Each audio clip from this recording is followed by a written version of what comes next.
Hi, friends.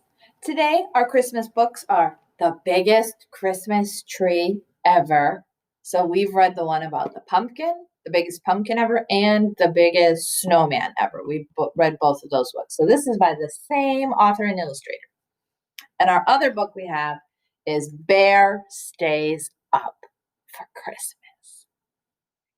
So, let's start off with The Biggest Christmas Tree Ever. I love looking at big Christmas trees. Do you? My Christmas tree isn't very big. It's a little one, but I like going outside and looking at the big Christmas trees. So the biggest Christmas tree ever. It's written by Stephen Kroll and illustrated by Jenny Bassett.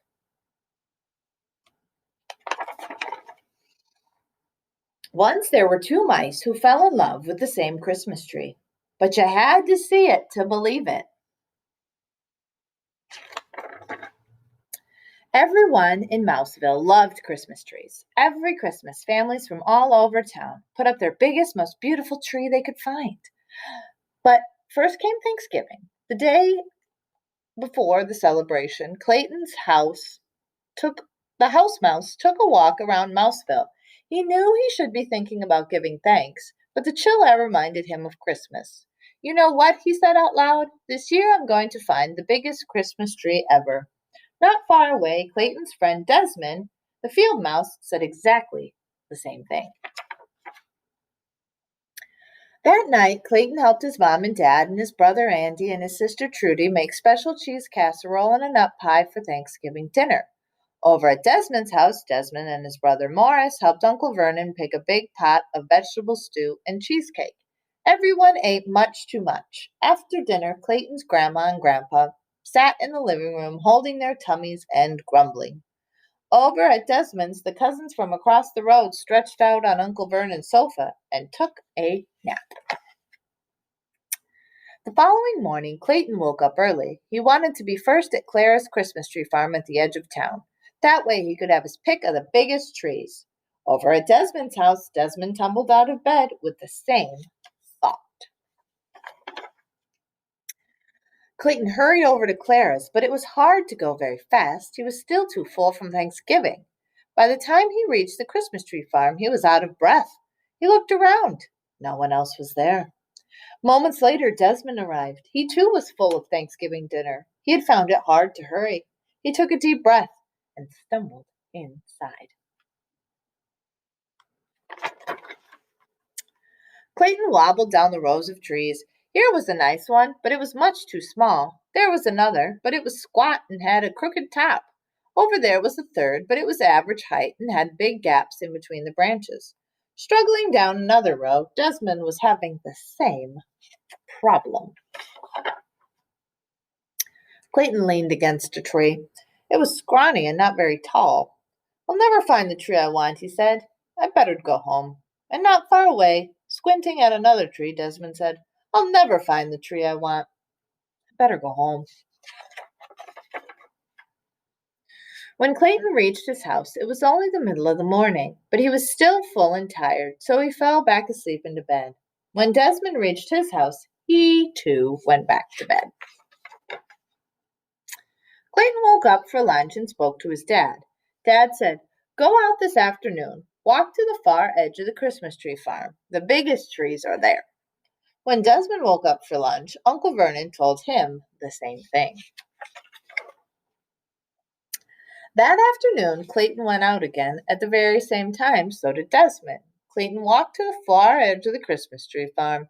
He looked at one big one after another, but none of them looked like the biggest Christmas tree ever. Down another path, Desmond is having the same bad luck. Those trees are big, but they're kind of scrawny, aren't they? Not very fluffy. Starting to lose hope, Clayton peered around a very thick trunk. Desmond peered around the same thick trunk, and they bumped into each other and fell down. I bet you're looking for the biggest Christmas tree. And I bet you're looking for the biggest Christmas tree ever, said Desmond. Why don't we find it together, said Clayton. No one said we couldn't, said Desmond. They set off through the rows of trees. They looked and looked until it was almost dark. Just as they were ready to give up, there it was, a Christmas tree so big and tall it reached the sky. Can you see, friends, which tree it is? That one. That's a big tree. How will we cut it down? Clayton asked. It's much too big for the two of us. Where will we put it? Desmond asked. It won't fit in your house or mine. Clayton and Desmond smiled. Our families will help us, they said together. And that's what happened. Clayton's dad and Uncle Vernon came with their axes, and with the help of Clayton and Desmond, they chopped down the tree. Both families called upon friends and relations, and together they loaded the tree onto 100 wet wagons and pulled it to Clayton's front yard. There they decorated it with the most wondrous ornaments and colored lights. And on Christmas Eve, with all Mouseville celebrating around it, the biggest Christmas tree ever lit up the entire hillside. Clayton and Desmond shared a high five. We did it, said Clayton. All of us together, said Desmond. And that was a pretty big Christmas tree. Decorating my Christmas tree is one of my favorite Christmas traditions I like to do. We also have Bear Stays Up for Christmas. And this is by Karma Wilson and Jane Chapman. Let's see. Bears sleeping during the winter. That's what bears do. They hibernate. They sleep all winter long. The day before Christmas, snuggled on his floor, Bear sleeps soundly with a great big snore. Dear Bear, get up! Mouse shouts in his ear. We won't let you sleep through Christmas this year. His friends are all there, gathered in his lair. And the bear wakes up. He stands with a stretch and a great big sigh. I hope I can make it. I do want to try. Don't worry, squeaks Mouse. Hare says, it's all right. We'll keep you busy all day and all night. He tries to lie down, but his friends all frown. So the bear stays up. Come on, says Badger, time to follow me. In Pine Grove Glen, there's a fine Christmas tree. So they stomp through the woods and they tromp down the track and they hoist up the tree on the bear's big back. He plods very slow as they trudge through the snow, but the bear stays up. Back at the cave, Gopher brews mint tea, and Moles pops corn to string upon the tree. Raven and Wren bake a fresh fruit cake. The friends do their best to keep Bear awake. He's looking kind of tired, isn't he? His shoulders start to stoop and his eyelids start to droop. But the bear stays up. They hang their stockings by the warm firelight and hum Christmas songs like "Oh Holy Night." They cuddle and sing as they wait for the sun. But soon all the voices fade just to one, and a bright star glows while his good friends doze. But the bear stays up. So Bear stayed up, but all his friends didn't stay up. Bear giggles and grins, he works and he raps, he bustles and bakes while everyone naps. He piles up presents under the tree, but who's at the doorway?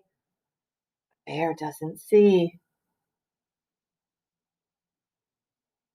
Just before dawn, he lets out a yawn, but he still stays up.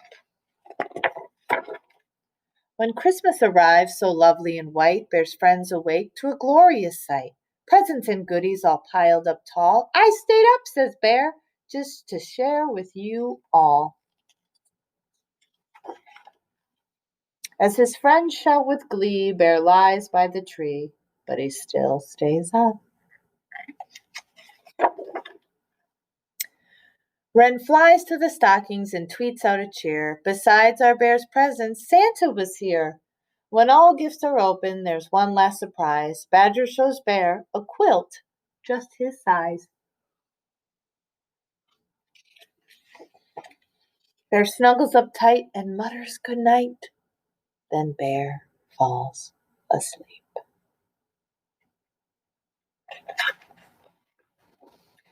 His friends tidy up and slip from the lair. They whisper, "Sweet dreams, Merry Christmas, dear bear."